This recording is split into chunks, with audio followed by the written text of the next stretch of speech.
오늘 아침 뉴스 연구소.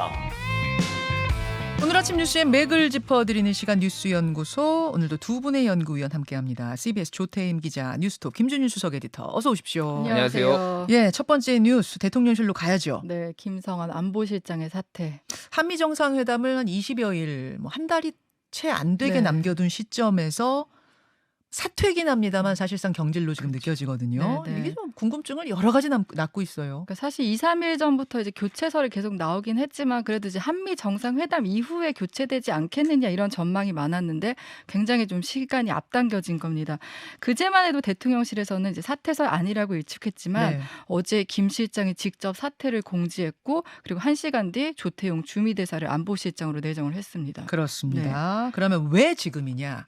한미 정상회담 그것도 국빈 방문을 한 달여 앞두고 왜 지금이냐 이거거든요. 네, 네. 최근에 거론된 거는 블랙핑크와 레이디 가가 공연이 보고조차 되지 않은 거 이것이 꼽히는데 네. 또 언뜻 생각하면 아니 그 문화공연 보고 누락된 문제 가지고 이렇게 대대적인 경질이 있다고? 잘 이해가 안 가기도 하고요. 네, 사실 어제부터 이 문화공연 때문에 경질될 것이다 이런 얘기는 나왔는데 설마 이제 문화공연 때문에 그렇겠어 이제 얘기를 많이 했었잖아요. 그렇죠. 근데 이제 실제로 그게 결정적 계기가 된 건 맞습니다. 근데 딱 이것 때문이라 보기는 어렵고 앞서 문제점들이 계속 노출되어 오다가 네. 이번 건 이제 결정적 계기가 돼서 이제 터지게 된 건데요. 그럼 블랙핑크 공연 때문만은 아니지만 네. 블랙핑크 공연이 결정적 계기가 된 건 맞다 이렇게 어떻게 보면 보면 돼요. 그게 이제 보고 누락의 상징이 딱 돼버린 거예요. 쌓이고 쌓이다 거기서 터졌다. 네. 그러니까 1월부터 미국 측에서 제안이 왔는데 3월 초까지 우리가 답을 주지 않았고 대통령이 이걸 이제 3월 초에 알게 된 겁니다. 그러면서 이제 책임자 문책이 우리 앞서 알려졌던 뭐 김일범 의전비서관이나 네. 뭐 이문희 외교비서관들이 이제 사퇴로 이어진 건데요. 그리고 또 저희가 취재한 바에 따르면은 뭐 미국뿐 아니라 앞서 아랍에미리트 순방 때도 예. 뭐 좀 중요한 보고 누락이 있었다고 해요. 아. 근데 안보실이 이렇게 좀 정보 공유가 안 된다는 거는 대통령실 내에서도 계속 불만이 있었다고 합니다. 그러니까 대통령실과 비서실 간의 정보도 공유가 안 되고 또 대통령 그 안보실과 그 외교부 간의 정보 공유도 안 되고 또 지금 이번에 결정적으로 터지게 된 거는 안보실 내에서도 정보 공유가 안 됐다는 거예요. 어허. 그러니까 안보실 내에서 뭐 김일범 그다음에 이문희 비서관이나 김성한 실장은 정보 공유가 됐는데 네. 김태호 차장 같은 경우는 이번 이 공연권은 사실 잘 몰랐다고 합니다. 그래서 이게 어떻게 보면 좀 이제 결정적인 계기가 된 거고요. 네. 그리고 이제 또 얘기가 많이 나오는 게 김태호 안보실 1차장과 김성환 안보실장 간 이제 알력 다툼 아니냐 이 추측도 많이 나왔었는데요. 이 얘기는 좀 전부터도 나왔었던 건데 최근에 그 한일 정상회담 관련해서 뭐 일제 강제동원 피해자 해법 발표나 그리고 윤 대통령의 생각 있잖아요. 일본과 이제 미래로 나아가야 된다던가 뭐 북핵 이런 위협 과정에선 일본이 필요하다 이런 인식들이 김태호 차장의 그 생각이 굉장히 많이 반영됐다고 해서 그래서 이 과정에서도 좀 김태호 차장을 더 신뢰한다 이런 얘기가 좀 계속 나왔었습니다. 네. 자, 그런데 시점에 대한 문제거든요. 계속 제가 언급합니다만 한미 정상회담 그 중요한 회담. 왜냐하면 풀어야 될 과제가 너무 많은 네네. 그 회담을 한 달도 채 남기지 않은 시점에서 계속 미국 왔다 갔다 하면서 조율하고 협상하던 김성환 실장이 빠져도 되는가 이거거든요. 그러니까 어제 오전에 이제 대통령실에서 그런 거 논의된 바 없다 얘기했었잖아요. 그러니까 어제 오전까지는 그 기류가 사실 맞았다고 해요. 사퇴시키지 않는 기류. 네네. 근데 이제 사퇴설이 언론을 통해 보도되고 김성환 실장 측이 더 이상 국정 운영에 부담 주면 안 되겠다 해서 사퇴를 표명을 했고 그래서 이제 또 마침 조태용 대사가 지금 국내에 머물고 있다 보니까 좀 서둘러 인선이 진행됐다고 하고요. 한 달밖에 안 남았는데 이렇게 교체돼도 되냐 여기에 대해서는 네.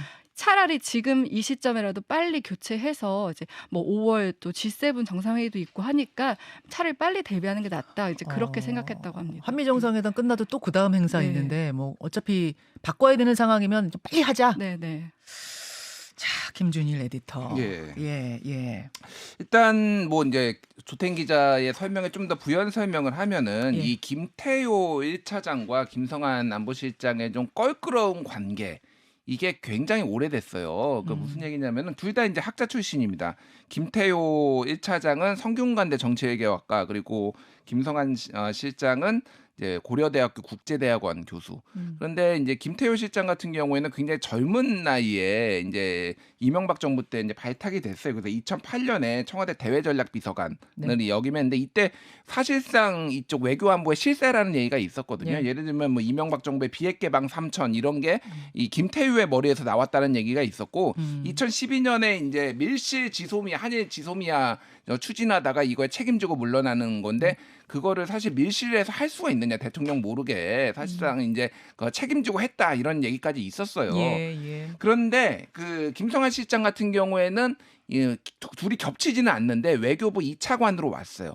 근데 김태호 1차관이 아니 그러니까 김태호 차장이 나이는 더 어리긴 하지만은 김성한 실장은 윗사람으로 보질 않았다라는 거예요. 그때부터 아. 본인이 그때부터 더 중요한 역할을 했고 아. 더 확실하게 이렇게 역할들을 보면은 아랫사람처럼 생각을 했는데 문제는 이 윤석열 정부 들어와 가지고 김성한 실장이 이제 외교 안보 쪽 이제 특보 캠프에서. 윤석열 대선 캠프에서의 특보를 하고 그러면서 서열 관계가 네. 이제 역전이 됐다 이런 거예요. 그러니까 대통령 후보 시절에 말하자면 외교 안보 이쪽에 선생님 같은 역할을 했던 거잖아요. 그렇죠. 이제 예, 뭐 김성환 실장. 대광초등학교 이제 동창이고 윤석열 대통령하고 그렇죠. 50년 지기 그런 인연까지 있어가지고 그래서 이제 인수위 때도 김 실장이 외교안보분과 간사 그리고 김 예. 차장은 같은 분과위원이라서 상하 관계가 있었는데 이 껄끄러움이 내내 안보실에서 지금까지 내내 이어졌다. 그게 조금 정리가 예. 되네요. 그러다가 소통의 부재가 이루어진 거고 그러니까 뭐 중요한 것들이 자꾸 보고 누락이 되고 아니 몰랐어? 뭐 몰라? 어떻게 된 거? 이렇게 됐을 것이다. 그렇죠. 그래서 어제 이제 무슨 일이 있었냐 하면은 이제 복수의 이제 관계자들에 따르면은 김태호 1차장이 윤석열 대통령하고 독대를 했다라고 해요.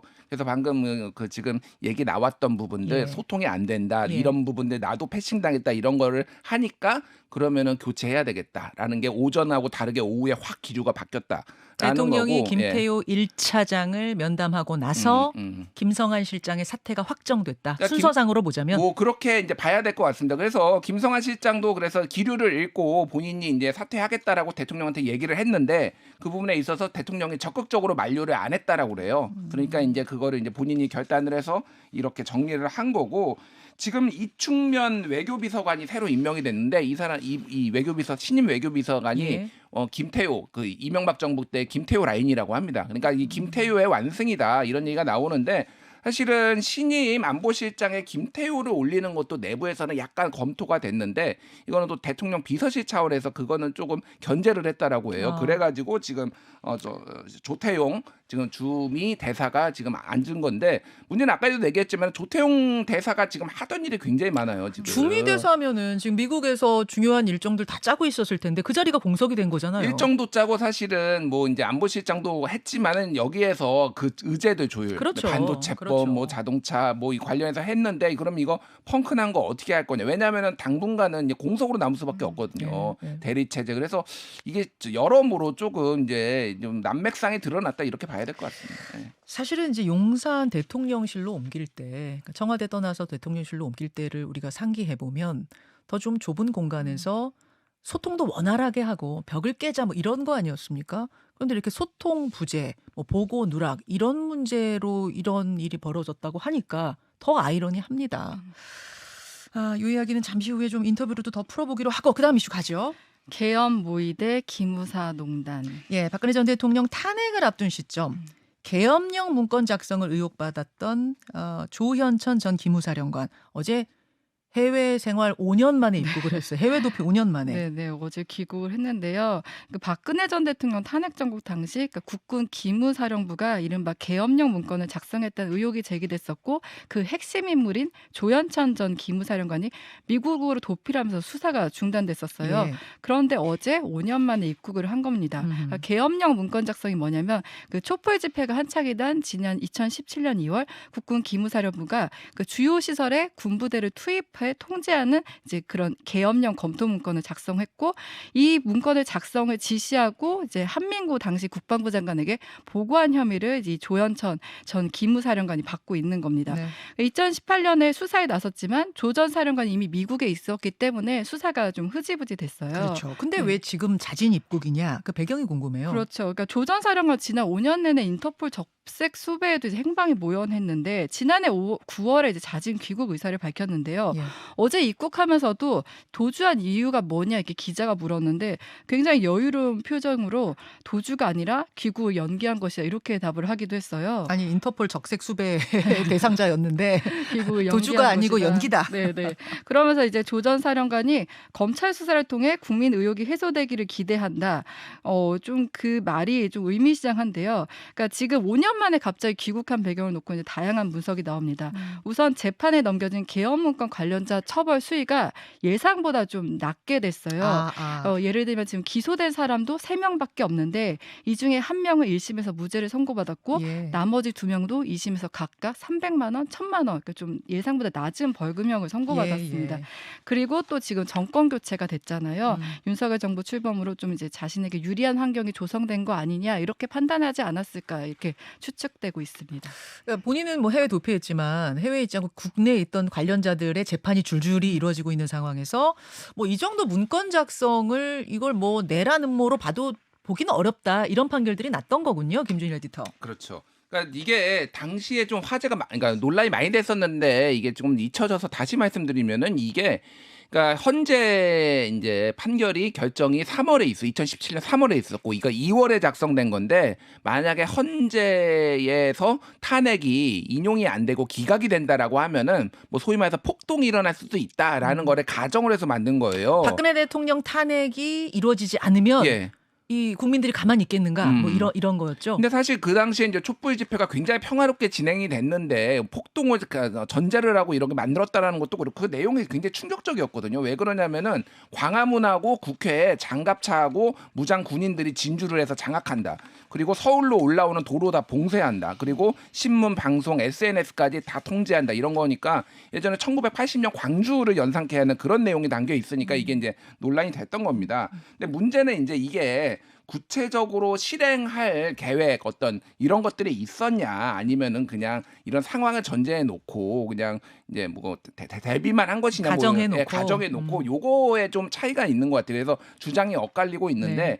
지금까지에는 조현천 기무사령관이 없었기 때문에 대부분의 관련자들이 다 기소조차 되지 않았어요. 예를 들면 한민국 국방부 장관이라든지 황교안 당시 권한대행 그리고 김관진 국가안보실장 같은 경우에는 이거를 보고 받거나 이거를 지시했다라는 의혹이 있었지만은 다 올스톱됐거든요. 예. 그럼 이분들에 대해서 다시 한번 이제 수사가 될 것이냐가 관건이고 그래서 지금 근데 문제는 앞단에서는 상당히 많은 실무자들만 벌금형 정도 나와서 이게 이제 처벌이 될 것이냐 이런 뭐 의문이 있습니다. 그래서 이것도 또 이제 국민의힘에서 지난해 9월에 뭐 이를테면 국민의힘의 안보문란 TF가 출범이 됐는데 이거가 이를테면 문재인 정부가 이거를 별거 아닌데 한마디로 얘기하면은 이거를 굉장히 부풀렸다 안보 이런 거 이용했다라고 얘기를 발표를 하고 그때 귀국하겠다라는 게 사실 맞물렸어요. 그래서 일종의 이제 뭐 검찰하고 딜이 있는 거 아니냐 뭐 이런 의혹도 지금 나오고 있는 게 사실입니다. 네. 그렇지만 어쨌든 재판 과정에서는 이걸 그냥 경계 차원의 문건, 내란 음모 문건이라고 보기는 어렵다 쪽으로 지금 이제 재판이 나오고 있는 거. 그게 가장 주요했을 것 같네요. 귀국 이후로.